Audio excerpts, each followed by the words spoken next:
This is Tom Loughton from Нимбакреэйшn. This video covers the application of our zombie makeup kit. This includes zombie brow and exposed teeth prosthetics, our perfect palette, adhesive, blender, and blood. I start with contact lenses already fitted. This saves struggling around the applied and painted prosthetics. Prosthetic adhesive is used to stick down the performer's eyebrows.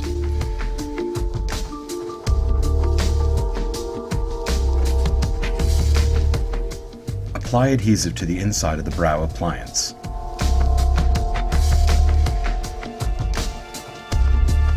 The corresponding area of the performer's face also gets a thin film of adhesive.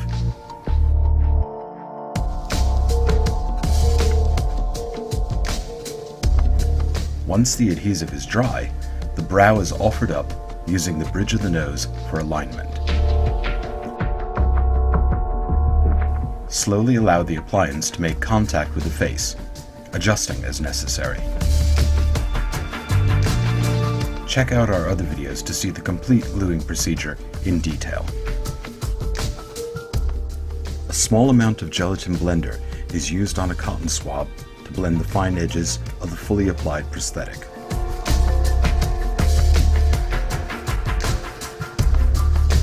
The exposed teeth are applied in the same manner as the brow.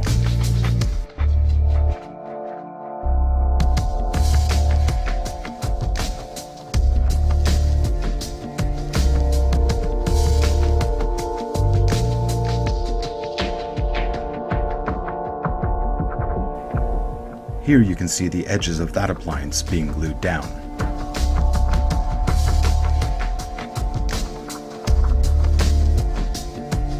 And blended.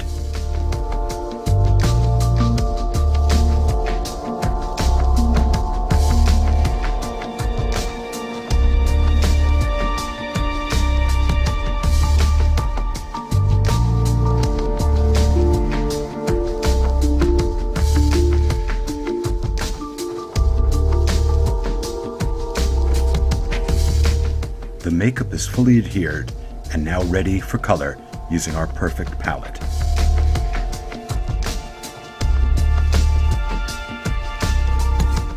I start with a flesh tone similar to the performer's skin tone. I gray down the base flesh tone to create shadows for the sunken areas.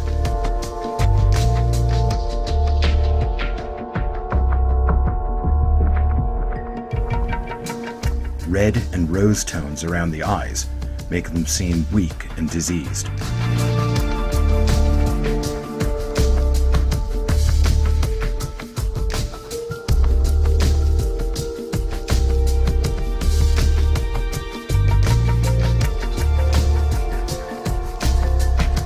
I use a brush to blend the colors together where needed.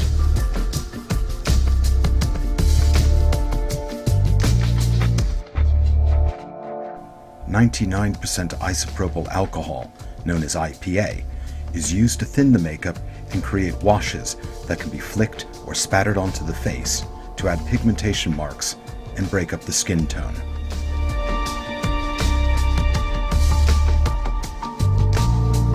IPA is extremely flammable. Please exercise caution when using it.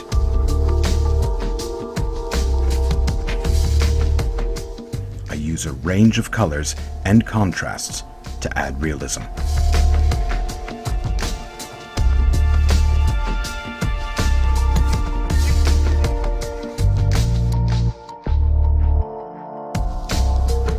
Darker washes of thin makeup are stippled and run into the appliance to add depth and pick out the details.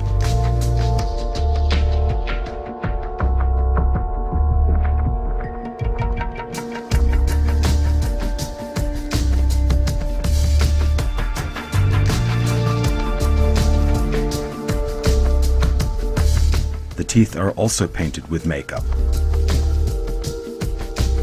They are made very gray-green so that they look discolored and rotted.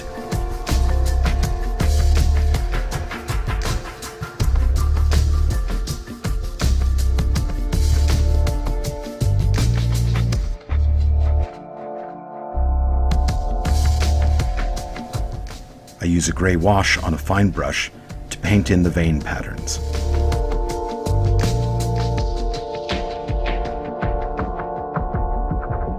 These are blended in as needed to suggest depth.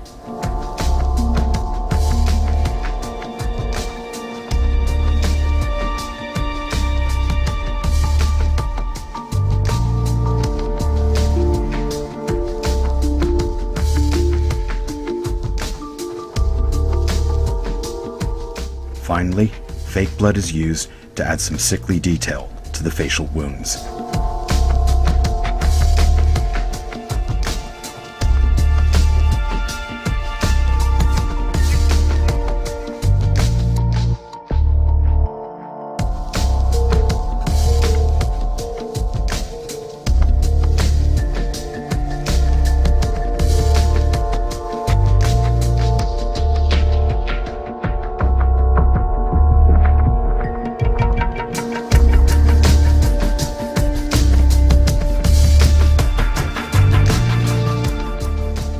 Please join Нимбакреэйшн on Facebook and YouTube for updates on the very latest products and techniques.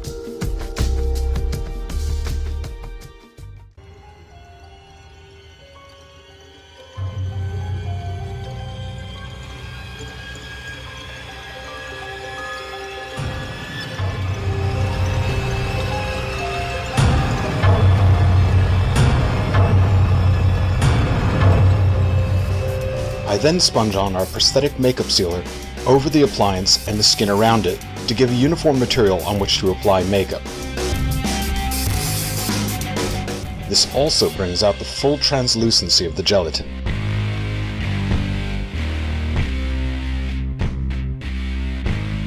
On this makeup, I'll be using our own acrylic makeup palette. These colors are activated by isopropyl alcohol. I wet out the colors I will use and get started with a sponge. I blend colors as I go, building up thin layers of makeup, rather than slopping it on. I use a brush next to start detailing and feeding thin color washes into the textures. Keep the colors muted at first, and build up intensity over time. Don't just rush in. Let these washes dry before adding more, so that you can see the true results before picking out your next color. Be subtle and stand back to judge the intensity of the contrasts. I use a denser wash to add runs of infected blood stains. Nice.